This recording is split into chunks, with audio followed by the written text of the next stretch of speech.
O juízo é a faculdade que possibilita que nos pronunciemos sobre as coisas ou situações particulares. Esta habilidade que nos permite decidir que uma coisa está correta, que tal outra não está, ou que determinado objeto é ou não belo, é o que assegura que podemos nos orientar no mundo em que vivemos. Se pudéssemos apreender cada situação particular com que nos deparamos aplicando a ela uma regra de validade geral, que já possuíssemos de antemão a maneira do cientista que procede subsumindo os casos particulares a leis já prescritas anteriormente, certamente não precisaríamos mencionar as dificuldades que estão em jogo no ato de julgar. Mas serão juízos desse tipo os que estão envolvidos no diagnóstico proposto por Hannah Arendt da situação contemporânea? Não existirão situações diante das quais nos sentimos como que desprovidos destes critérios gerais prévios a que estamos habituados a recorrer? O que dizer sobre a consideração de eventos que não se dão segundo leis como as que regem os fenômenos naturais, mas que se apresentam como únicos, como aqueles que ocorrem no âmbito das relações que os homens estabelecem entre si? Hannah Arendt tentou examinar em muitos passos de sua obra as respostas dadas a estes problemas em diversos momentos da história do pensamento. Isto a levou a notar o enorme contraste entre a situação atual e a do passado, e a extrair disto uma importante lição. O conceito que nossa tradição de pensamento teve da questão dos critérios que estão em jogo na atividade de julgar remonta aos primórdios da filosofia na antiga Grécia. Quando Platão descreve no início do livro 7 da República, na famosa alegoria da caverna, o percurso do prisioneiro que se liberta das cadeias que o prendiam ao mundo das sombras, no interior da caverna ele pretende descrever o caminho do pensamento em busca da verdade. Platão nos ensina que esse percurso apresenta um duplo movimento, inicialmente o movimento ascendente do pensamento que se eleva, passo a passo da precária visão das sombras dos objetos materiais até a consideração desses objetos em si mesmos, passando em seguida a percepção do fogo que os ilumina, ainda no interior da caverna, isto é, no mundo sensível. Só então é possível ingressar na luz do dia fora da caverna que simboliza o mundo inteligível. Ainda que novas etapas precisam ser conquistadas. Em um primeiro momento, dá-se a apreensão das realidades matemáticas, que são ainda como que as sombras das ideias, até poder-se mais adiante encarar diretamente a realidade das ideias, que constituem a verdadeira realidade. Então, após esse longo percurso para o alto, alcança-se finalmente a contemplação do sol, das ideias, seu princípio, que é a ideia do bem. A interpretação que Hannah Arendt propõe dessa passagem da alegoria da caverna, explorando uma sugestão do Heidegger, trata-se do ensaio de Heidegger, a doutrina de Platão sobre a verdade, publicado em alemão pela primeira vez com o título de Platons Lehre von der Wahrheit, em Berna, em 1957, consiste em indicar a novidade introduzida por Platão em sua conceituação do bem, aquilo que se contempla ao atingir-se o ponto mais alto desse percurso de purificação. Essa nova conceituação só adquire pleno significado quando considerada a segunda etapa do percurso, descrito na alegoria, que se faz em sentido descendente com o retorno ao mundo sensível.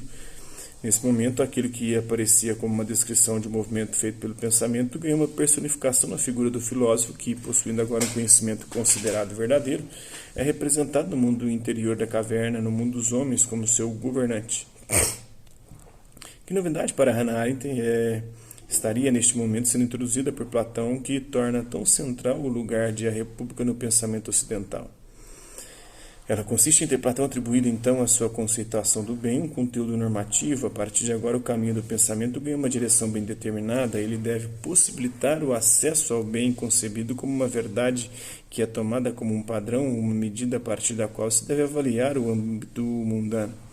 O conceito platônico de verdade, tal como comparece em A República, traduz a confiança de que podemos aprender, se mantivermos abertos os olhos do espírito, os critérios com que podemos julgar e logo orientar-nos do mundo. A substituição de um conceito mais intimamente associado à ideia de beleza, como acontecia em diálogos mais antigos de Platão, por um novo com o significado de bem, na acepção de bom para ou de adequado, traz consigo a tese de que há uma coesão entre pensamento e juízo, de que a tarefa do pensamento consiste em possibilitar o acesso aos critérios com que podemos julgar os eventos particulares. A tradição do pensamento ocidental, que se iniciou com o reconhecimento pelos romanos da autoridade da Grécia e que teve sua continuidade assegurada pelo cristianismo, trouxe ao mundo uma forma de estabilidade que se fundava nessa coesão do pensamento e do juízo, formulado pela primeira vez na obra de Platão. A figura da pirâmide, utilizada por Hannah Arendt para descrever o conceito político clássico de autoridade, poderia ilustrar de forma ampla a situação de toda a cultura tradicional. Neste caso, o ponto superior da pirâmide estaria ocupado pela verdade a que o filósofo tem acesso e que se situaria fora do mundo sensível em que vivemos. O poder de coesão da verdade espalha-se do alto sobre o corpo da pirâmide, garantindo a sua forma compacta e resistente.